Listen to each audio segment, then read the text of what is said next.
So when I was using this arm, I generally looked at it as more of a weapon than a hand. I think I had more fun with it, like chasing my sisters around, pretending I was Captain Hook with it, and slapping them more than anything else.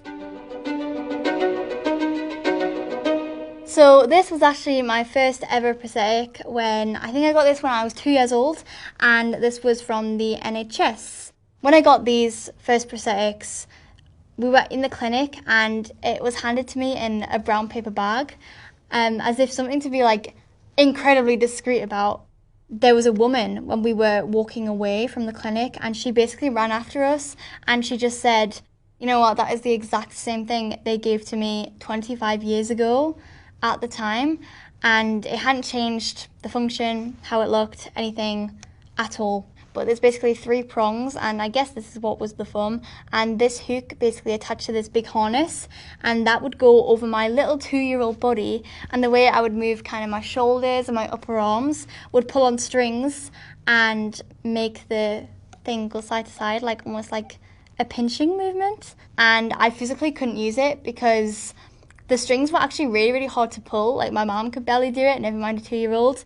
So when I was using this arm, I generally looked at it as more of a weapon than a hand. I think I had more fun with it, like chasing my sisters around, pretending I was Captain Hook with it, and slapping them more than anything else. Can you talk us through the process of being chosen by the company to receive the Bionic arms?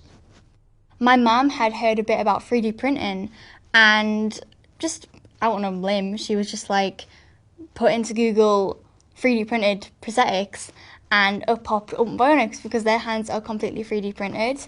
And at the time they were a really start-up company and they were basically looking for a child below the elbow amputee to help them develop their prosthetics. And I'd had experience with other prosthetics in the past, building up that muscle.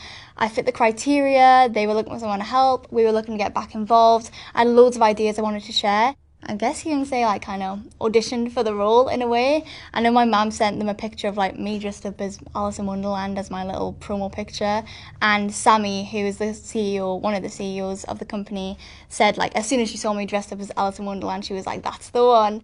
As soon as I got in with the company, we met them down in Bristol and they showed me around, they got me fitted with my own prosthetic arm and they were teaching me how to do it, and I think I grasped the basics in a good 5 minutes, honestly.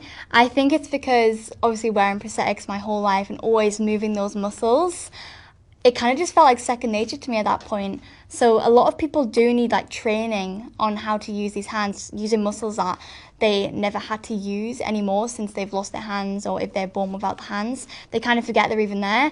But since I was like very well prepared and kind of that side of it all, I was causing absolute chaos in the lab, to be honest. Like within the first 15 minutes, I was picking up these balls and like things and just chucking them across the window. I know I whacked the radiator at one point. There's one video that they have where I'm like really, really little. I'm just having so much fun, like just chucking things around.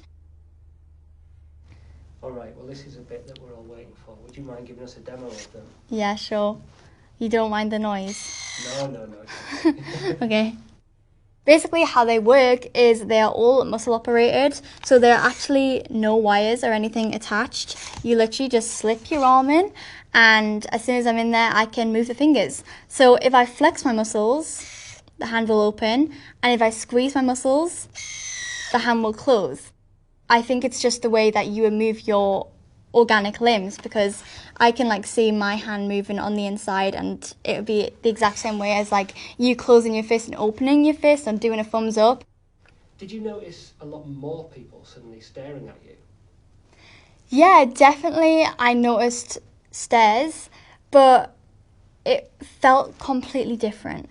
Like when I'm not wearing the hands and I'm just have my arms, I don't have a problem with stares. I'm just used to it at this point. That's what you get when you go outside and you look even the tintiest bit different. So you just kind of get used to it.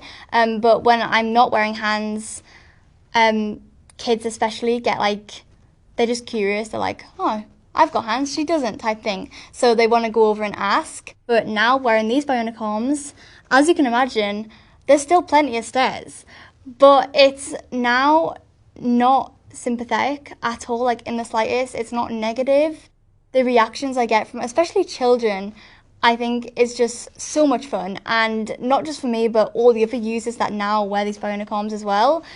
Kids see you in the street now and they just think, wow, like they'll literally shout at the top of their lungs, Mom, look at her hands, why has she got robot hands? But then the they'll put on the end is, where can I get my own robot hands? And that's something that you never hear before. And this is my medical device, and I clearly have no problem with showing that off. Like, these are DIY from like a local business who like glammed these cases up for me there, and we're just having a lot of fun with it now. My main message at the moment is all about expressing yourself and telling people that if they look a little bit different, that they don't need to blend in, even if people have told them they have to, and that's totally up to them, and they shouldn't like be influenced by other people or negativity or the past and history of prosthetics in any way, because I just feel like you control that, and I try to own my difference now, and I encourage my audience to do the same.